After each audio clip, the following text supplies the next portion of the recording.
Hello and welcome to the session. In this session, we'll discuss some key problems with respect to the distance matrix that we discussed in part 1. So this is the first question. Let's say there are two vectors A and B and these are the values. We have to find the cosine similarity. What is cosine similarity? Please refer to the previous video. The link is given in the description box. So this is a cosine similarity formula. Similarity between x and y is x dot y divided by norm of x into norm of y.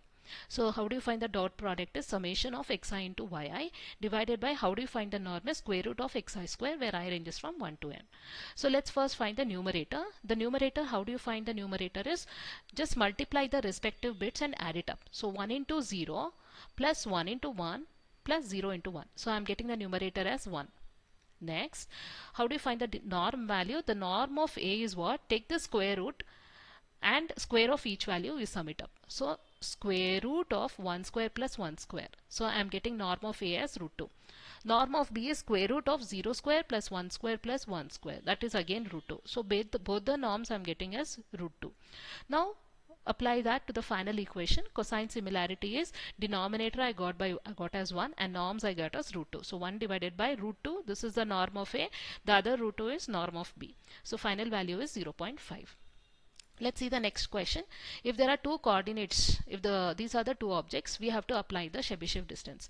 So let's first let's see this example and apply all the distance metrics that we learned in the last session. This is a formula for the Euclidean distance, right? In Euclidean distance, what we do is we take the square root of the distance between xi and xj is square root of xi minus xj the whole square. Right? So in this square case, it will be square root of 0 minus 5 whole square plus 3 minus 8 whole square. So the value is 7.07. Now coming to Manhattan distance, what happens is you don't have the square, you don't have the square root also. So you just take the absolute value of difference. So summation of k is equal to 1 to n. Take the absolute value of xik minus xjk. Please refer the previous video for all these theory behind all these distance metrics. So modulus of it is 0 minus 5 plus 3 minus 8. So you get the answer as 10. The next one is Chebyshev distance. In Chebyshev distance, what we do is, this is the formula. We find the difference just like how we did in Manhattan, but we take the maximum value. So basically it is max of 0 minus 5 comma difference of 3 minus 8. So this is giving me absolute value it is. Therefore, it will become 0 minus 5. The absolute value is 5. Just ignore the negative value.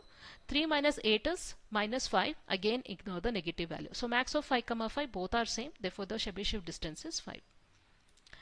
This is the next problem. There are two vectors here. You have to find the SMC and Jaccard coefficient. We discussed these concepts in the last video. Please refer. So SMC stands for simple matching coefficient. So basically these two distance metrics are used for binary attributes. So you need to first write the contingency table before starting this problem. Okay. So this is a contingency table. Write 0, 1 and 0, 1 here as the column values and the row values. And this is A, B, C, D.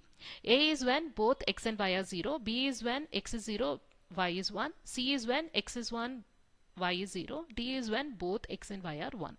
Now you know what are the x values, and so write out the formulas. So this is a SMC formula, this is a Jaccard coefficient formula. Now looking at the question, first write what is A, right? A is 0. When both are 0, I am getting from the table A is 0. B is, I am getting the value as 2, and C I'm getting the value as 0, and D I'm getting the value as 1. Okay, so just substitute this into the formula, right? Substitute A and B values into the formula, you get the answer. SMC is 0.33 and Jaccard coefficient is 0.33. So that's it about the problems on distance metrics. Let's meet in the next class to discuss about hierarchical clustering. Thank you so much.